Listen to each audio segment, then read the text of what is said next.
طالبانو یو ځل بیا پاکستان ته سخت ګزار ورکړ.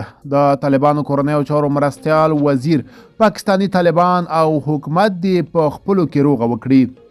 د طالبانو د کورنیو چارو مرستیال وزیر محمد نبی عمری پاکستان کې د ناامنیو له ډیریدو وروسته چې ډیر وخت یې پړه پر افغان لوري اچول کیږي پاکستانی طالبانو ته وړاندیز کړی چې حکومت سره د سولې خبرو له لارې ستونزې حل کړي.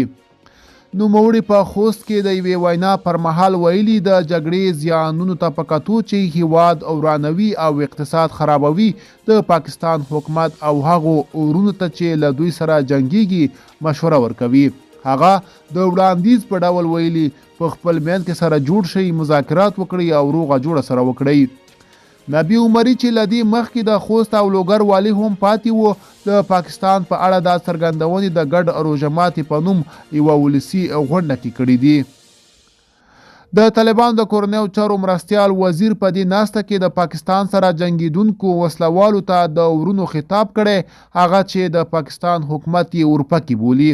هغه ویلي موږ د دوی په کار کې کار نه لرو، خو مشوره مو ورته دا ده چې که 100 کاله هم وجنګیږئ او وزیران هم شئ موږ څخه پروا نه لرو، خو دا چې ستاسې جګړه دلته موږ ته ستونزې جوړوي او د اور بڅر کې افغانستان ته راځي.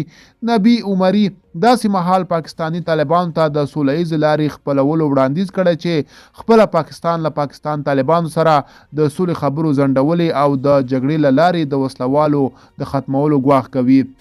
لدې مخکې د پاکستانی طالبانو او پاکستانی حکومت ترمنځ په کابل کې د افغان طالبانو په کوربتوب د سولې څو پړاوه خبرې بې پایلې پای ته رسېدلې وې.